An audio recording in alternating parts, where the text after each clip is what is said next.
We're often told that massive success requires massive action. But the truth about habits is that sustainable change starts small.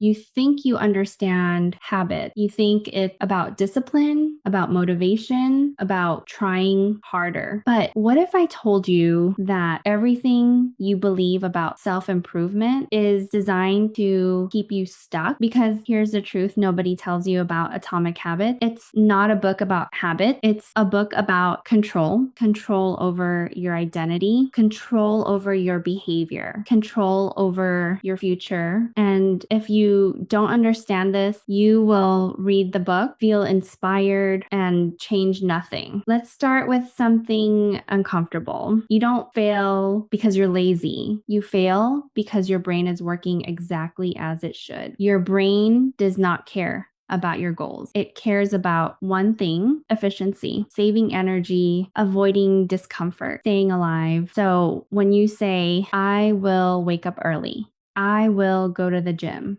I will change my life, your brain hears danger, uncertainty, energy loss, and it resists, not because you're weak, but because your brain is protecting you. This is the first illusion of Atomic Habit, the idea that you are in control. You're not, at least not in the beginning. Your habits control you long before you control them. Let me explain. Every habit is a loop: cue, craving, response, reward. But here's what most people don't realize. You don't control the cue. You don't control the craving. You only think you control the response. By the time you realize you're doing something, your brain has already decided. That's why you pick up your phone without thinking. That's why you eat when you're not hungry. That's why you procrastinate even when you know you shouldn't, because your behavior is automated. Now, here's where it gets dangerous. Every time you repeat an action, you are not just building a habit. You are rewiring your identity. And identity is addictive. Your brain loves consistency, not success. Consistency. So if you are the type of person who scrolls every night, your brain will protect that pattern. If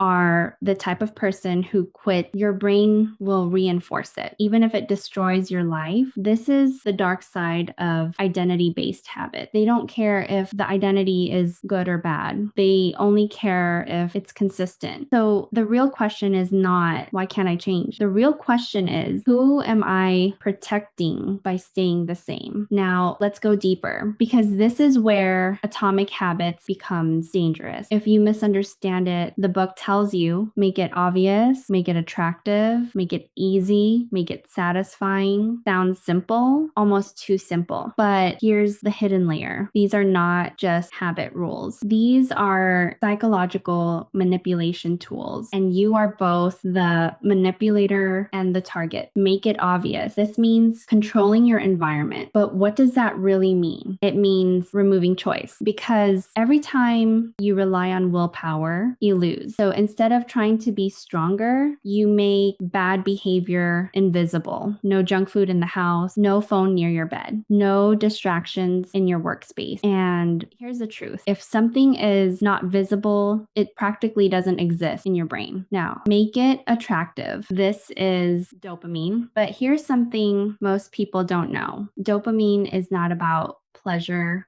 about anticipation. You don't get addicted to doing something. You get addicted to expecting it. That's why scrolling feels irresistible.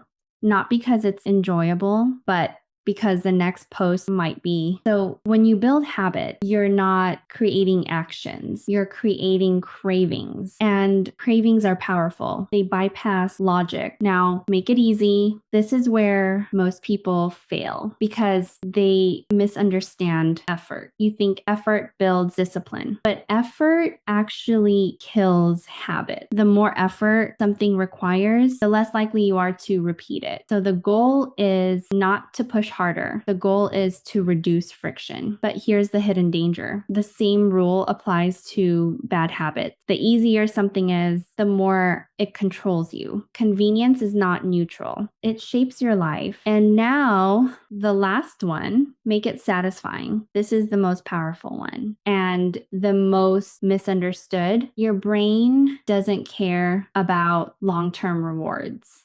It cares about immediate feedback. That's why working out feels hard. Eating junk feels good. Saving money feels boring. Spending feels exciting because one gives delayed reward. The other gives instant reward. And your brain always chooses now. So if you want to change your habits, you must hack time. Bring the reward forward. Make good habits immediately satisfying. Make bad habits immediately painful. This is not motivation. This is engineering behavior. Now, here's something even deeper that almost nobody talks about. Habits don't change your life quickly. They change your trajectory. And that's a problem because humans are terrible at seeing slow change. You can improve every day and still feel like nothing is happening. This is called the plateau, but psychologically, it feels like failure. So what do people do? They quit right before it works because the brain expects visible results. And when it doesn't see them, it assumes nothing is happening. But change is happening just below the surface. Like ice melting, you don't see it at 30 degrees or 31 or 32. But at 33, everything changes. The effort was always working. You just couldn't see it. Now, here's the brutal truth. Most people never reach 33 degrees. They quit at 31 because they think this doesn't work, but it does. They just didn't stay long enough. Now, let's talk about something uncomfortable. Atomic habits can make you more efficient at being the wrong person. Yes, you can build habits that move you in the wrong direction. You can become extremely consistent at things that don't matter. Scrolling, overworking, avoiding real decisions. Habits amplify direction. They don't create it. So if your direction is wrong, habits will accelerate your failure.